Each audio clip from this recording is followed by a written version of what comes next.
Magandang araw po sa ating mga tagapakinig at manonood. Ako po ang inyong lingkod, Police Captain Shelly Vicente, at ito ang pulis at komunidad. Sa ngalan po ng ating Chief PNP, Police General Jose Melencio Nartates Jr., at sa pamumuno ng ating Pangulong Ferdinand Bongbong Marcos Jr., sa Direktor po ng Police Community Relations, Police Major General Roderick Augusto Salva, at sa Direktor ng Police Community Affairs and Development Group na si Police Brigadier General Vina Guzman. Magandang araw po sa ating lahat. Sa programang ito, ating pinagtitibay ang ugnayan ng kapulisan at mamamayan sa pamamagitan ng pagbibigay ng impormasyon, inspirasyon, at mga programang nakakatulong sa pagpapanatili ng kapayapaan at kaayusan sa ating komunidad.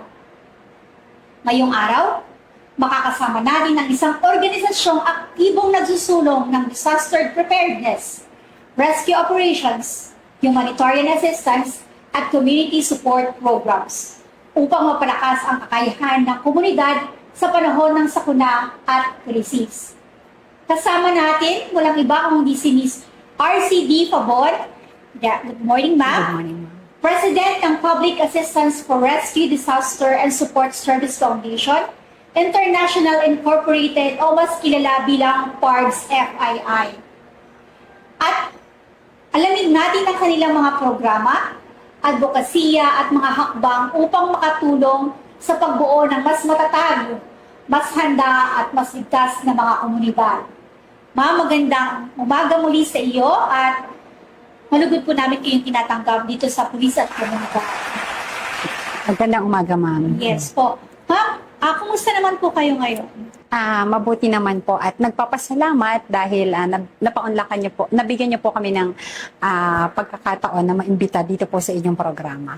Yes, ma'am. Ma'am, baka nais yung bumati sa ating mga tagapakinig at sa mga members po ng PARDS FII at syempre sa ating mga natutulungan sa komunidad. Magandang araw po sa ating lahat. Nais ko lang po na batiin ang lahat ng PARDS FII, hindi lamang po sa Pilipinas, kundi maging sa iba't ibang bansa. At sumasaludo po ako sa inyo pong mga effort na ginagawa para sa ating samahan. Yes, ma'am. Magandang araw po sa iba't ibang bahagi ng mundo ng members, lalo po sa mga members po ng PARDS FII. Thank you, ma'am. Ma'am, bilang paniwala po, ma'am, maaari po ba tayong magpakilala at sabihin po natin kung ano yung tungkulin natin bilang presidente po ng PARDS FII? Ako po si Ms. RCD Maana Fabon, ang founding president ng Public Assistance for Rescue, Disaster and Support Services Foundation International Incorporated or PARDS FII. At ang tungkulin ko po ay pamunuan ang aming organisasyon at tiyakin na naipapatupad ang mga programa at mga proyekto para sa ating komunidad. Yes po. So ma'am, sa pagpapatupad din ng yung mga programa sa mga komunidad, maaari po ba din yung ikwento sa amin or magbigay ng konting informasyon, halimbawa kung ilang members na ba meron tayo sa PARDS FII at ilang chapters na? Ayan po. Ang PARDS FII po, sa ngayon po, ang active members po namin ay nasa 30,000 plus and binubuo po kami ng 300 chapters worldwide. So sa 300 Chapters. 300 chapters and 35,000 po ng members. Paano po natin na ibibigay itong public assistance po ng PARDS? Ano po yung mga pangunahing layunin ng inyong organisasyon? Ayan. Bali po ang PARDS FII ay isang SEC-registered humanitarian and volunteer organization na tumutulong po sa larangan ng rescue, disaster response, public safety, community service at crime prevention, katuwang ang ating PNP at iba pa pong LGUs na nakakasakop sa aming mga chapters. Yes po. Yung pangunahing layunin pa lang po natin, talagang makikita na natin na hindi lamang ito for natural calamity. Yes, ma'am. Nandyan din po yung anti-criminality campaign natin. Yes, At the ma'am. same time, yung ating mga community relations like yung mga ating orientations sa schools, Yes, and trainings po. Kaya naman po, itong pagsisimula po ng PARDS FII, ano po yung naging inspirasyon natin upang maitatag to? Ayan, nagsimula po ang PARDS taong 2006 at naging PARDS Foundation International taong 2013 para mas mapalawak pa po yung aming advocacy. Ito po, ang hangarin po nito ay makapagbigay ng libreng serbisyo at makatulong sa ating mga komunidad, partikular sa ating kapulisan, lalo na nga po doon sa kanilang campaign kontra krimen at illegal na droga. And syempre, nandyan din po ang PARDS FII para tumulong, lalo na sa panahon ng kalamidad at sa mga taong nangangailangan ng tulong. Ma'am, ano naman po ang pangunahing programa at serbisyo ng PARDS FII na binibigay sa publiko? Ayan, unang-una po yung community outreach program natin. Pumupunta po tayo sa mga home for the aged. Like last month po ata, kasama ng ating kapulisan, nasa Manila Boys Town po tayo at namahagi tayo ng mga ilang pangangailangan ng mga bata doon. Then meron din po tayong disaster response, then disaster response outreach, then environmental activities, then public safety advocacy, information drive, at suporta po sa PNP bilang PNP Force Multiplier. Ma'am, napakahalaga po talaga ng ugnayan sa komunidad sa pamamagitan po ng ating mga NGO at nakasuporta naman po ating mga kapulisan ng Philippine National Police. Kaya dito sa kahalagahan po, nabibigyan po natin ng komunidad ng importansya. Kaya Yes. sa pamamagitan ng mga gawain ito, bakit po mahalaga ang kahandaan ng komunidad pagdating po sa kalamidad at sakuna? Ayan, mahalaga po ang kaalaman dahil dito po nababawasan ang pinsala, napoprotektahan ang buhay at nalalaman kung ano yung mga dapat at mga hindi dapat gawin para makapaghanda tayo, lalo na po sa anumang sakuna. Yes po. Kaya naman po, bilang kahandaan po ng ating Yes, mga ma'am. kasamahan ng mamamayan po, paano po tayo nakakapagbigay ng tulong sa komunidad upang mapaghandaan po nila ang panahon ng emergency? Ayan po bumababa po kami sa mga schools, sa mga barangays upang mag-conduct ng orientations, trainings, information drives, and yun po, nakikipag-ugnayan po tayo sa iba't ibang ahensya ng gobyerno at sa mga ating stakeholders. Makikita po natin na hindi lamang po sa kapulisan or sa PNP kayo nagkakaroon ng coordination. Yes, So ma'am. even po sa LGUs, para merong pagtutulungan, sabi nga po nila, yung pagpapanatili ng kapayapaan at pagiging handa, hindi lamang po ito'y trabaho ng PARDS FII. Yes. Maging ang barangay at ang kapulisan, sama-sama po tayo nagtutulong-tulong para dito sa mga ganitong kahandaan, lalong-lalo na po itong mga panahon ng sakuna, sabi nga po na usong-uso sa ating mga Pilipino, ang bayanihan. Yes, So ma'am. yung hindi natin maalis sa ating puso na tayo tumulong. So kaya naman po itong mga disaster preparedness activities na isinasagawa po ng PARDS. Ano naman po yung naituturo po natin aside from sa orientation, nagkakaroon po ba tayo ng mga drills? Yes, ma'am. Nagkakaroon po ng mga seminars, trainings, first aid orientation, rescue orientation, evacuation drills, and community awareness. Yung mga pangunahing dapat gawin kapag may sakuna na nangyari. So, nagpo-provide po kami sa kanila ng mga impormasyon patungkol doon. Yes, ma'am. Doon lang sa pagbibigay niyo po ng information, kayo po ba'y nagpo-coordinate sa mga nurses natin, lalo sa first aid? Yung sa drill po ba tayo nagpo-coordinate sa AFP? Or paano po ninyo, sa members po ba ninyo na nanggagaling ang training? Or paano po yung inyong liaising para po maibigay itong ganitong klaseng seminar at training po sa eskwelahan? Ayan. Meron po kaming team, like rescue team, kung saan merong isang leader and may mga miyembro din po sila na pinag-aaral din po namin. Halimbawa po sa Red Cross, MDRRMO, ayan po. And then, kapag nagbibigay po sila ng lecture, lagi din po nilang kasama ang Red Cross, NMDA, kasama din po nila, and then yung ating mga LGUs na nangunguna pagdating sa pagtulong sa ating mga disaster awareness. Yes po. Makikita doon sa iyong pagsasalaysay ngayong araw, makikita po natin ang sistema ng PARDS FII. Yes, ma'am. So, by team po ang inyong ginagawa. Yes, ma'am. So, meron for disaster, meron for anti-criminality. Yes, ma'am. So, napaka-organize po ng PARDS FII. at talagang makikita ang planado kung anong klaseng tulong na bibigay sa komunidad. Kaya naman ma'am, itong mga tulong na ibinibigay natin sa mga organizations, lalong-lalo na po sa rescue and relief, that humanitarian operations, paano niyo po sila tinutulungan? Paano po tayo nagbababa ng tulong sa komunidad? Ayan po.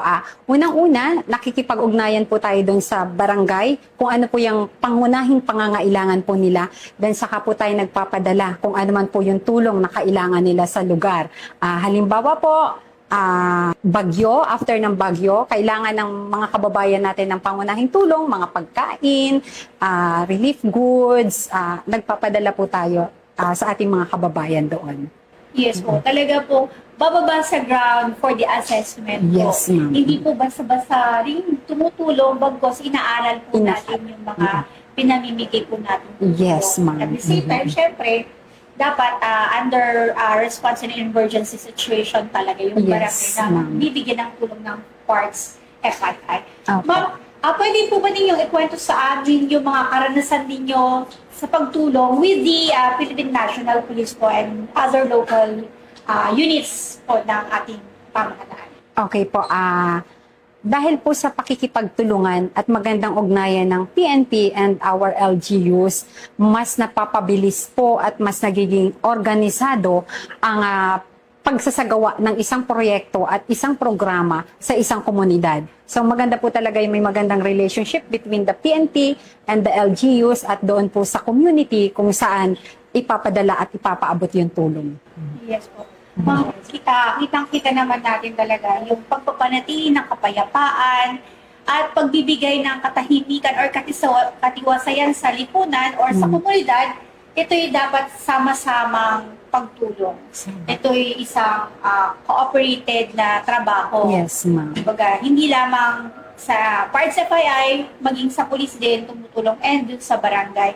So, Yes, ma'am. lahat po ito ay na-organize po through our NGOs sa parts FII. Kaya Yes, naman ma'am, sa dami po ng tagumpay na ibinahagi ninyo sa amin kanina, ano po yung mga ilang kwento po na masasabi nating successful pagdating naman po sa rescue o disaster response? Ayan. Sa paglipas po ng maraming taon, 13 years na po ang PARS FII, napakarami na pong natulungan, libong beneficiaries na ang nakatanggap ng tulong, hindi lamang po mga pagkain, mga material na pangangailangan upang sila'y makabangon muli, kundi yun pong pag-asa at malasakit. Yun po talaga yung isa sa pinaka na ibabahagi natin sa ating mga kababayan. And halimbawa po, yung sa Cebu na nangyari, marami pong mga kababayan natin ang nawalan ng tahanan. So ang mga miyembro po namin ay nag-share para kahit paano, pambili man lang nila ng mga bubong, ng mga kung ano man yung material na kailangan para makapagbuo ulit sila ng panibagong bahay. Yes. So yun po yung mga ilan sa mga naibigay ng tulong ng PARS FII. Very recent lang po yung nangyari sa Cebu. Sa Cebu and Negros Sa po. Negros. Talaga naman kung hindi natin masasabi na kung kailan hindi nagbibiro ang tadhana kapag nagbuhos ang kalamidad, talagang hindi Yes, ka lang ma'am. dapat handa. Even yung mga kapwa nating Pilipino, pinaghahandaan din po yan sa Yes, ma'am. magitan po ng pagtulong. Kaya naman po, ano po yung mga pangunahing accomplishments po natin this year na pwede po natin i-share sa ating mga manonood? Yan. This year po, siguro ang isa sa mga major accomplishment ng PARS FII, sa kabila ng hirap ng buhay, sa kabila ng maraming pagsubok, na natili pong mas maging matatag, mas lumago, mas dumami ang PARS FII. Kasi po yun yung goal namin, mas mapalawak pa para mas marami pa po kaming maabutan ng tulong, hindi lamang po dito sa NCR, kundi maging sa iba't ibang bahagi ng bansa. And pangalawa po, yung patuloy na accreditation namin sa PNP, na kinikilala po kami bilang PNP Force Multiplier or Advocacy Support Group. So, isang major accomplishment para sa amin po yun kasi mahirap po na pagkatiwalaan ng isang ahensya na kagaya ng ating kapulisan. Kaya sobrang nagpapasalamat din po kami doon. And sa libo-libo naming mga natulungan ng mga beneficiaries, yung nagpapasalamat po sila dahil kahit paano nabigyan namin sila ng pag-asa at maramdaman nila na may nagmamalasakit po sa kanila. Major accomplishment po sa amin yun. Yung pasasalamat at makita yung mga ngiti sa kanilang mga mukha. Yes po. Napakaganda po ng inyong binahagi regarding po sa accomplishments po. Lalong-lalo na po yung sa binanggit ninyo na yung strength within the group po. Yes. Kaya nga sabi nga po, patuloy po ang paglanggo ng Parts FII. Ibig sabihin, mas maraming matutulungan. Opo, So ma'am. kapag sabi nga nila, we cannot give what we don't have. Yes, ma'am. If we are full inside, mas marami tayong maibibigay na tulong. Kumbaga, Yes, sabi nga nila, eto, kailangan natin panatilihing malakas ang organisasyon upang mas madami tayong matulungan at mapakabot ang ating mga tulong sa Yes, kanila. ma'am. Kaya ma'am, sa dami ng na tulungan ninyo nitong taong na to, may mga nais ko ba rin kayong ibahaging kwento, yung mga success stories po ng pamilyang apektuhan na nasalanta, kumusta na sila ngayon after po ninyo matulungan? Ayan po dun po sa mga ilang kababayan natin na nabigyan namin ng tahanan, nabigyan namin ng panimulang pangkabuhayan. So, isa po yun, ilan lang po yun sa mga successful stories na maibabahagi namin sa ating mga kababayan. And then po yung bukod po doon, namamahagi din po ang Parts FII ng mga laptop para sa bilang educational support sa ating mga kabataan na nais na makapag-aral. Po. Kaya po, hindi lang po force multiplier ang Parts FII, kundi nagbibigay ng assistance in times of, ito nga po, yung panahon ng kahirapan, at lalong-lalo na po, hindi po nakakalimutan ang pagbibigay tulong sa mga kabataan when it comes to education. Yes, ma'am. So yung suporta po ng Parts, isa po ito sa kanilang mga pangunahing layunin na makapagbigay ng assistance sa mga nahihirapan sa buhay, lalong-lalo na sa mga estudyanteng nais makapagtapos ng kanilang pag-aaral. Kaya naman po, sa dami po ng ating mga nabigyang tulong, Yes, ma'am. hindi naman lahat yun ay puro tuwa. So may mga pinagdaanan po tayo, mga ma'am. hamon, may mga challenges na nakaharap po bilang isang volunteer. Ano naman po yung mga naging hamon ninyo sa buhay? Okay, ang isa po sa pinakamatinding hamon, hindi lang siguro sa aming samahan or organization, siguro po ito ay para rin sa pangkalahatan, yung kakulangan sa pondo, kakulangan sa kagamitan. Pero bagamat kapos sa mga sa financial, nagsasama-sama pa rin ang lahat ng mga miyembro para makatulong po sa ating mga kababayan. Kasi lagi naming sinasabi, together we can do more, together we can help more. Sa pinagsama-samang tulong, wala po talagang imposible, ma'am. Lalo na kapag guided by our Almighty God. Yes po. Talaga naman po, talaga, in numbers there's strength. Yes, So, ma'am. kahit gaano mang kaliit ang iyong Strength. maibigay basta pinagsama-sama, talaga Totoo. maabot ang tulong kung saan ito, kung kanino man ito maitatadhana. Yes, ma'am. Kaya Tama naman po. po, dahil sa magaganda po nating plataforma sa Parts FII, maaari po tayong maghikayat ng ating members na nais sumali po sa Parts FII. Ayan po inaanyayahan po namin ang lahat na maging bahagi ng solusyon sa pamamagitan ng volunteerism at aktibong pakikilahok sa mga community programs na isinasagawa hindi lamang po ng kapulisan, kundi ng ating mga barangay levels. So, basta sama-sama, kayang-kaya po nating lahat. And patuloy lang po tayong maglingkod sa ating bayan at sa ating kapwa. May mga requirement po ba kayo in case na may gusto po maging member po ng Parts FII? May mga proseso po ba tayong dapat pagdaanan para maging member po ng Parts FII? Kung nais niyo pong maging bahagi ng Parts FII, kinakailangan niyo lamang po na magbigay ng kahit paano'y oras para sa ating pagtulong sa iba. And may malinis po na record sa inyo pong community. And talaga pong mula sa puso yung ating pagtulong sa kapwa. So, yun ma'am. Anyone po ay welcome sa Parts FII basta willing kang tumulong, handang magsakripisyo para sa ating bayan. Yes po. Talaga naman po itong pagsasakripisyo na to, hindi lang naman po yung nag-end sa sacrifice. Yes, ma'am. Talagang masaya naman po talaga ang tumulong. Ibang grasya ang binibigay ni Lord kapag tayo nakakatulong sa atin. Yes, ma'am. Kaya naman, ma'am, sa inyong pananaw, paano po natin mapapalakas ang coordination sa community, sa NGOs, sa LGUs, at sa iba't ibang law enforcement agency na itong panahon ng sakuna, lalong-lalo na ito, papasok na po ang panahon ng Yes, tagulan. Okay.